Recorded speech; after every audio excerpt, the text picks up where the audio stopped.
de nous retrouver. Le débat citoyen, dorénavant, puisque l'on est à 1 an des élections municipales, accueillera tous les candidats au conseil administratif. Ce sera une bonne occasion d'entendre leurs idées, leurs projets, mais aussi leurs positions sur l'actualité en ville. Et tout de suite, l'actualité en ville, c'est notamment la grève des nettoyeurs d'Honnête. La question se pose aujourd'hui, faut-il de nouveau internaliser ces emplois? On se posera la question avec vous en première partie d'émission.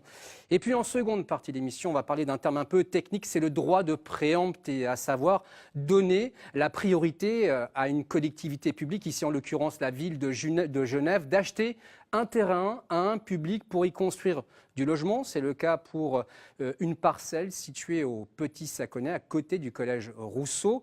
Le municipal doit se prononcer. Faut-il utiliser ce levier qui est le droit de préempter? On se posera la question en seconde partie d'émission avec vous. Merci de nous retrouver. Bonjour à vous tous.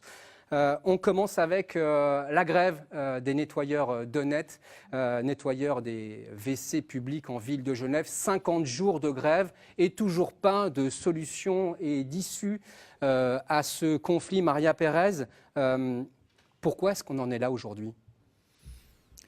On en est là parce que la ville de Genève, avec un exécutif à majorité de gauche, ce qui est assez étonnant, a décidé d'externaliser ce qui est une tâche publique, une tâche qui bénéficie à toute la population, et donc a décidé de confier le nettoyage de tout ce domaine public à des entreprises privées qui font travailler les gens dans des conditions indignes. Voilà. C'était à peu près dans les années 2000. On a externalisé ce service qui auparavant était assuré par la ville de Genève.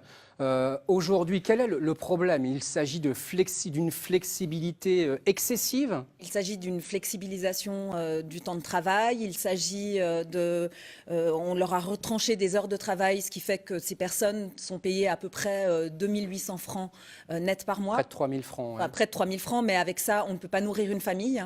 Ce qu'il faut savoir, c'est que c'est des personnes qui sont issues de la migration et qui accomplissent donc une tâche pour la collectivité, mais une tâche que personne, pas un Suisse, ne voudrait accomplir parce que ça se fait dans des conditions qui sont extrêmes. Le municipal tranchera cette question, puisqu'on l'a dit ici.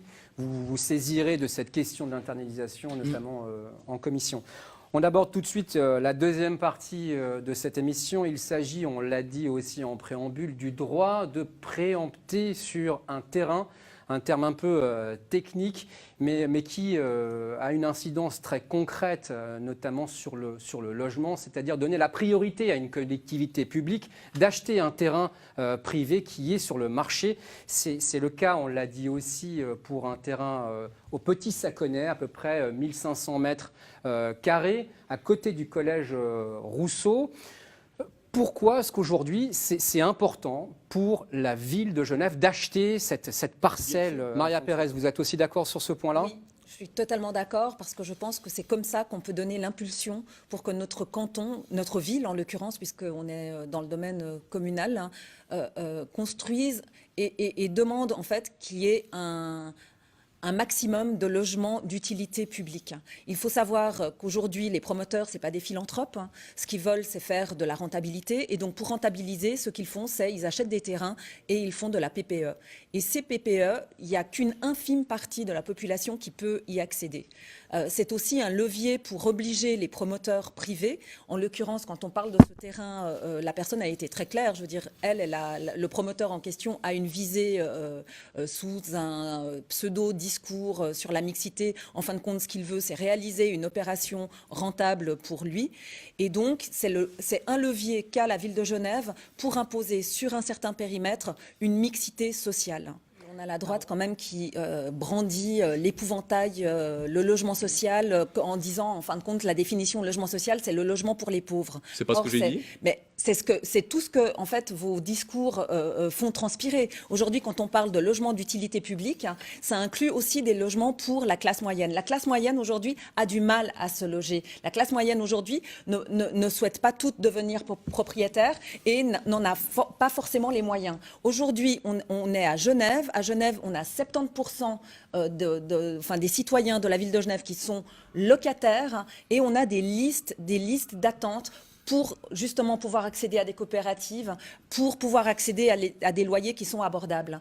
Aujourd'hui, on a quand même des privés qui refusent de jouer justement le jeu de cette mixité et qui laissent au pouvoir public le soin, eux, de construire les fameux HBM qui sont effectivement des logements pour les classes les plus précarisées. Et c'est ça qui crée des ghettos, c'est ça qui fait des cités à la française. Et à Genève, on en est heureusement tout à fait loin, parce que justement, on a cette maîtrise de notre territoire et qu'il faut continuer justement à donner les moyens aux collectivités publiques de faire du logement pour le plus grand nombre, pour justement ce 70% de la population.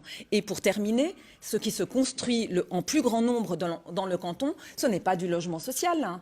Ce que vous fustigez justement, c'est justement de la PPE.